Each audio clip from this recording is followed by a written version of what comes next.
अस्सलाम वालेकुम।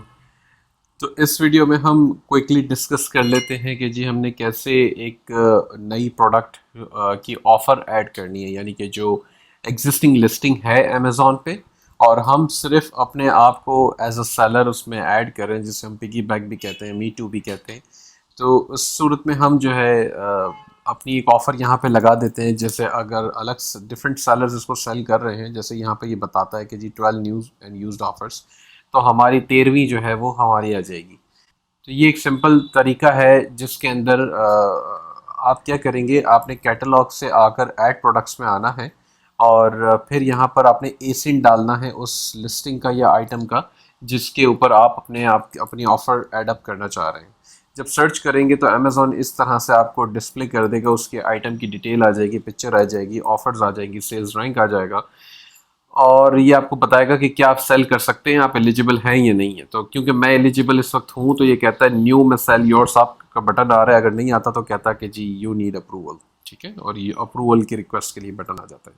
जब आप सेल योर्स पे क्लिक करेंगे तो एक नई विंडो आपके पास ओपन हो जाएगी इस तरह से, और यहाँ पे भी ऊपर वही तफसीलात आपके पास आ रही हैं, ब्रांड नेम वगैरह भी आ रहा है, लिस्ट प्राइस भी आ रही है और ऑफ़र की डिटेल्स ये आपसे मांगता है।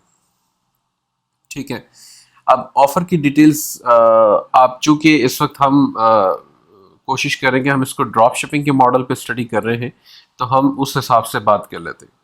तो सेलर एसक्यू जो है, नॉर्मली लेट सपोज कि आप ये आइटम वॉलमार्ट से शिप कर रहे हैं, वॉलमार्ट से परचेजिंग कर रहे हैं, तो हमने वॉलमार्ट के लिए WM या WL डाल दिया। आप कुछ और भी डाल सकते हैं, जैसे होम डिपो का हम HD लिखते हैं। डैश डाल के जो URL में एक ID आ रही होती है आइटम की, वो हम यहाँ पे टाइप कर देते हैं या कॉपी पेस्ट कर देते हैं, जिससे हमें ये पता चल जाता है कि ये ID के ऊपर ये प्रोडक्ट रखा हुआ है वॉलमार्ट पे या होम डिपो पे, और हम उसी को डायरेक्ट सर्च करते हैं ताकि हमें वो एग्जैक्ट आइटम मिल जाए। ठीक है, कंडीशन हम न्यू सेलेक्ट कर लेते हैं। तो यहाँ भी ये कहता है प्राइस के अंदर के 775 का लोएस्ट प्राइस में मिल रहा है, क्या आपको मैच करनी है, तो आप बटन प्रेस करेंगे तो ये प्राइस यहाँ पर डाल देगा। नहीं तो जो भी आपका प्राइस है आपने वो लिखना है तो आप वो लगा दें, ज़्यादा करना है कम करना है जो भी आपको करना है। क्वान्टिटी 5 10 कुछ भी रख दें, 15 रख दें। ये ऑटोमेटिकली अपडेट हो जाएगी आपके, अगर आप वेब स्क्रैपर ऐप यूज़ कर रहे हैं तो। अदरवाइज तो ये नहीं होगी अपडेट, क्योंकि ये माइनस होती रहेगी जब जब सेल होती रहेगी। तो अगर 1 2 सेल हो गए तो ये 10 से कम हो गया 8 हो जाएंगे यहाँ पे। ठीक है, I will ship this my self, अगर आप ड्रॉप शिपिंग कर रहे हैं तो I will ship this my self करेंगे, और अगर आप अमेजॉन होल सेल कर रहे हैं तो आप Amazon will ship and provide customer service को सिलेक्ट करेंगे और फिर आप सेव कर देंगे। ठीक है, अगर आप ये सिलेक्ट करते हैं तो फिर आगे अमेजोन आपको ले जाएगा और मजीद क्वेश्चंस करेगा आइटम के बारे में और FBA की शिपमेंट वगैरह क्रिएट करने के ऑप्शंस दे देगा। फिलहाल हम इसको I will ship this my self करते हैं। तो इसके बारे में बस सिर्फ इतना कह दूं कि ये चीज़ हमने FBA होलसेल वाला जो मॉड्यूल है उसमें create how to create a shipment plan की वीडियो आप देख लीजिए, अगर वो आपने नहीं देखी तो ये उससे रिलेट करती है, क्योंकि इसके जो नेक्स्ट स्टेप्स हैं वो उस वीडियो में हमने डिस्कस कर लिए हैं ऑलरेडी। तो फिलहाल के लिए हम I will ship this my self कर लेंगे। ठीक है, तो ये बेसिक फील्ड्स थी, लेकिन इसके अंदर कुछ फील्ड्स मिसिंग है। ठीक है, हिडन है। तो हम यहाँ एडवांस व्यू पे आप चेक जो होता है, ये बॉक्स है, इसको इनेबल कर दें तो आपकी जो मिसिंग फील्ड्स हैं वो डिस्प्ले हो जाएंगी। ठीक है, हिडन फील्ड्स जो है, इस गिफ्ट रैप अवेलेबल, नॉर्मली हम इसे चेक नहीं लगाते हैं, कंडीशन नोटिस नोट उस वक्त देते हैं जब ये न्यू ना हो या यूज्ड हो या यूज में वेरी गुड हो, तो फिर आप इसमें कंडीशन नोट्स देते हैं कि जी यूज्ड है या ओपन बॉक्स है या रिफर्बिश्ड है या व्हाट्सएवर। ठीक है, अब इसमें जो काम की चीज़ें हैं हम वो डिस्कस कर लेते हैं पहले। हैंडलिंग टाइम बहुत इंपॉर्टेंट है। हैंडलिंग टाइम नॉर्मली हम 5 दिन का रखते हैं और ये बिजनेस डेज होते हैं, तो इसमें वीकेंड्स या हॉलीडेज शामिल नहीं होते।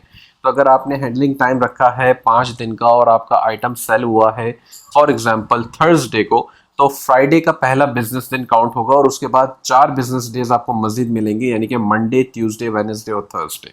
तो अगला थर्सडे जो होगा वो आपकी डेडलाइन होगी शिपिंग डालने की। हैंडलिंग टाइम का मतलब है कि आप ट्रैकिंग कितने देर में देंगे बायर को। अगर आप इस टाइम के मुताबिक ट्रैकिंग नहीं देंगे तो आपका ऑर्डर जो है वो लेट शिपमेंट में काउंट हो जाएगा, जो कि आपके अकाउंट हेल्थ पे अफेक्ट करेगा, अकाउंट मैट्रिक्स पे अफेक्ट करेगा। तो मेक श्योर करें कि ये टाइम को थोड़ा सा ज़्यादा रखें, और इसलिए भी ज़्यादा रखें कि जब आपके पास ऑर्डर आया और आप परचेज करने जा रहे हैं और खुदा ना खास्ता पता चले कि जी वॉलमार्ट आउट ऑफ स्टॉक हो गया है या वॉलमार्ट के ऊपर प्राइस बहुत ज़्यादा बढ़ गए हैं, तो आपके पास कुछ टाइम हो या आप किसी और सप्लायर से सोर्स करें तो आपके पास एटलीस्ट थोड़ा सा टाइम हो, ताकि आप जो है इसमें आपका लेट शिपमेंट ना लगे। ठीक है। इसके अलावा मैक्स ऑर्डर क्वांटिटी है, ये भी एक इम्पॉर्टेंट चीज़ है। यानी कि अगर, खैर ये तो छोटा सा आइटम है, इतना महंगा नहीं है, लेकिन बाज़ औक़ात महंगी आइटम की हम बात कर रहे हैं, जैसे लेट्स सपोज कि उसकी आइटम है जिसकी परचेज कॉस्ट $100 है। अगर आप यहाँ मैक्स क्वांटिटी नहीं डालते और किसी कस्टमर ने 5 परचेज कर लिए मिसाल के तौर पे एक दिन में, तो वो आपको फुलफिल करने के लिए $500 चाहिए होंगे वो बड़े आइटम को, यानी कि महंगे आइटम को। तो अब आपने यहाँ पे देखना है कि आपकी इन्वेस्टमेंट कैपेसिटी क्या चल रही है, आपके पास कितना बजट या कैपिटल अवेलेबल है इस बिजनेस में इन्वेस्ट करने के लिए। अगर आप बिल्कुल न्यू सेलर हैं, लिमिटेड बजट के साथ काम कर रहे हैं, तो फिर इसको 1 या 2 पे ही रहने दें। तो ऑर्डर्स तो आपके पास मल्टीपल ज़्यादा आ सकते हैं, उसको तो आप कंट्रोल नहीं कर सकते, वो कंट्रोल क्वांटिटी से होगा। लेकिन अगर आप इसमें मैक्स ऑर्डर क्वांटिटी अनलिमिटेड छोड़ देंगे, तो फिर कोई बायर, बिजनेस बायर्स होते हैं जो बाज़ औक़ात 12-12 पीसेस भी परचेज कर लेते हैं और बड़ी आइटम्स के भी कर लेते हैं, तो $1000, $1200, $1500 का ऑर्डर आ जाता है एक साथ ही।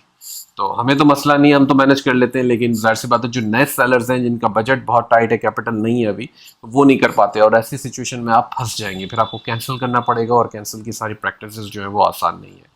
तो मैं रेकमेंड करता हूँ कि फिर आप यहाँ पे क्वांटिटी डाल दें, 2 या 3 या जितनी भी आप अफोर्ड कर सकते हैं परचेज करना, या आपका बजट या आपका कैपिटल इजाज़त देता है, तो उस हिसाब से आप इसको यहाँ पे डाल दें। और अगर आपको लगता है कि नहीं जी मुझे ये तो खैर है, इसकी तो कोई बात नहीं, लेकिन क्वांटिटी में चाहे तो उसमें भी आप लिमिट लगा दें, फिर आप इसको वेब स्क्रिपर ऐप से कंट्रोल नहीं कर पाएंगे, स्टॉक मॉनिटरिंग से, क्योंकि वो तो जैसे ये बिकेगा वो क्वांटिटी वापस रीसेट कर देगा।